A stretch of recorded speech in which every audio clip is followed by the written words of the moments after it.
It was supposed to be a quiet Saturday morning in Maplewood Estates, a peaceful suburban neighborhood where most people spent their weekends trimming hedges, washing cars, and chatting over fences. But that peace was about to shatter. My name is Howard Mitchell.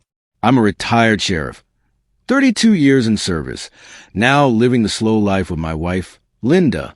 We'd moved into Maplewood for the quiet, for the safety, for the illusion that the world beyond the gates could never intrude. But illusions don't last long when people start believing they have authority they don't deserve. Our HOA was infamous for that, run by a handful of self-appointed enforcers. They strutted around like they were running a police department, clipboards in hand, cameras around their necks, and walkie-talkies clipped to their belts like badges. They called themselves a compliance committee, but everyone just called them what they acted like, the HOA cops. It started small. A warning letter here, a fine there, grass too tall, mailbox paint fading, a suspicious guest parked overnight. They'd even once measured the height of my lawn ornaments. I ignored them mostly. After decades of dealing with real criminals, it was hard to take power-hungry neighbors seriously. But power, no matter how small, always grows when it's not checked. Then came that Friday night. Linda had gone to visit her sister in the next town. I was alone, tired from a long week of house repairs, and went to bed early. It was close to midnight when I woke up to a faint noise, like metal against glass. My instincts kicked in instantly, the kind you never lose no matter how long you've been off duty. I stayed still listening. Another sound, this time a soft creak. Someone was trying to open a door. At first, I thought it might be a raccoon or a loose latch. But then I heard whispers. Human voices. 2, maybe 3 of them, moving around my back porch. My hand reached for the same thing it always had during nights like this, a flashlight and my old badge case. My firearm was locked up in the drawer, but I didn't grab it. Not yet. Old training says never to assume. But then I heard something that made my stomach turn. One of the voices said, "He's probably asleep. We'll just check and take pictures for evidence." Evidence? For what? The sound of a key scraping against the back door echoed through the dark. They were breaking in. I slipped out of bed, silent as a shadow, and moved down the hallway. The wooden floor creaked slightly under my step. I froze, listening again. The lock clicked. The door opened. A beam of light swept through the kitchen. Then another. 3 silhouettes stepped inside, their flashlights cutting through the dark like knives. They wore dark blue jackets with reflective stripes, and right across the back, in bold letters, it read, Maplewood Compliance Team. They weren't thieves. They were HOA members. For a second, I couldn't believe what I was seeing. These people had actually broken into my home in the middle of the night, probably thinking they were investigating some violation or chasing a rumor. I stayed behind a corner wall, heart steady, eyes sharp. They started whispering again.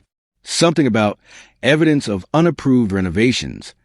One of them took pictures of the kitchen cabinets, muttering that they didn't match the approved neighborhood color scheme. That's when I realized the depth of their delusion. These people had convinced themselves that their petty HOA authority gave them the right to trespass, to invade. But what they didn't know was that the man they'd just broken in on had sworn to uphold the law for over 3 decades. I stepped closer, quiet, letting them wander deeper into the house. One moved toward the living room, another toward the back hallway. The third hovered near the window, whispering into a walkie-talkie. They thought they were untouchable. But I'd seen real lawbreakers, men who thought they could act without consequence. These HOA cops were about to learn the same lesson. I moved to the light switch near the hallway corner and waited. Their flashlights danced across the walls, over family photos, over my badge mounted in its frame. One of them paused, tilting the beam toward it. That was my moment. With a flick, the house lit up, bright and blinding. 3 heads whipped around, eyes wide, their bodies frozen like deer in headlights. And standing there in the doorway, calm and collected, was me, Howard Mitchell, badge still gleaming from the years it had served. What happened next would shake the entire neighborhood to its core. To be continued in. The sheriff awakens. The instant the lights came on, silence filled the room. 3 HOA officers stood there, frozen in my kitchen like children caught with their hands in the cookie jar. Their flashlights trembled slightly, the beams now useless under the bright ceiling light. For a moment, none of them spoke. Their eyes darted between each other, then back to me. I could see it written all over their faces, the dawning realization that they'd made a serious mistake. They weren't in some harmless inspection anymore. They were standing in a man's home, in the middle of the night, without consent. I didn't say a word. I didn't need to. Years of experience had taught me that silence can weigh heavier than shouting. I just stared, calm, steady, the way I used it when I knew the suspect would eventually break under their own nerves. One of them, a stocky man with a clipboard, took a hesitant step forward and mumbled something about routine compliance checks. The words sounded absurd even to him. They were dressed like security guards, carrying cameras and folders filled with documents, but the fear in their eyes betrayed them. They hadn't expected to find anyone home. They sure hadn't expected the former sheriff of Maple County to be the one sleeping inside. I looked at the clock on the wall, 12:46 a.m., the kind of hour that makes any excuse sound foolish. My mind was racing, but my training kept me calm. I took a slow step forward. The sound of my boots against the wooden floor echoed like a hammer strike. The one with the clipboard flinched. He started to babble, something about neighborhood safety, suspicious remodeling, and a possible code violation. Apparently, someone had reported that I'd been renovating my garage without HOA approval, and these three geniuses decided to take matters into their own hands by breaking in to gather proof. They thought they were above the law. The irony of it was almost poetic. I'd spent my career catching men who believed the same thing. From the way they were sweating, I knew they understood the gravity of what they'd done, but they still tried to talk their way out of it. They claimed they had keys provided by the HOA for emergency inspections. I knew that was a lie. The HOA didn't legally have access to anyone's home without consent, and even if they did, a midnight break-in was no inspection. They began to back away, heading for the door, but by then it was too late. My security cameras had caught everything. The lock picking, the whispers, the moment they stepped inside. I had all the evidence I needed. In that moment, I could have called the sheriff's department and had them arrested, but something inside me stopped, not out of mercy, but out of strategy. I knew a bigger fight was coming, one that would expose more than just these three. So instead of dialing, I simply said one word that carried enough weight to make them freeze mid-step. Leave. They didn't need to be told twice. They stumbled over each other getting out, tripping on their own self-importance, scrambling through the door like rats fleeing daylight. I watched as they rushed across the yard, whispering to each other, their walkie-talkies crackling nonsense. When the door shut behind them, I locked it, exhaled, and stood in silence for a long time. The house felt smaller suddenly, violated. The air still carried the faint smell of their cheap cologne and panic. I walked over to my security system, rewound the footage, and watched it all play back. Every step, every whisper, every frame of their trespass.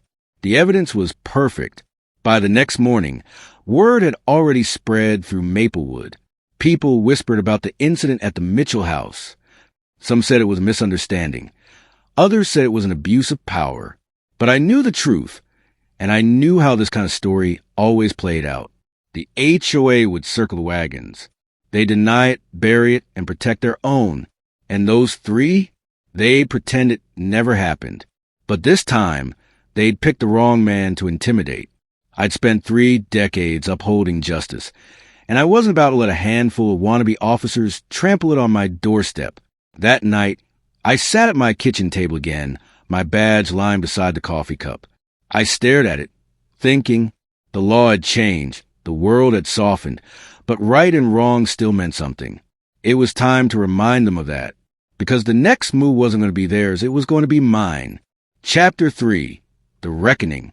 By sunrise, the footage was already in the sheriff's hands. Within hours, the HOA cops were questioned for trespassing and unlawful entry. Their arrogance vanished fast when faced with real law enforcement. The sheriff's office issued fines. The HOA board scrambled for excuses, and the so-called compliance committee was disbanded within a week. Neighbors started stopping by, some embarrassed, some thankful. Turns out, I wasn't the first one they'd intimidated, just the first who stood up. I never pressed charges. I didn't need to. The footage, the whispers, and the shame did all the damage. Maplewood got quieter after that. The late-night patrols ended, the threats disappeared, and for the first time in months, peace returned. As I sat on my porch watching the sunrise, I smiled. Justice didn't need a badge. It just needed someone brave enough to enforce it. The end.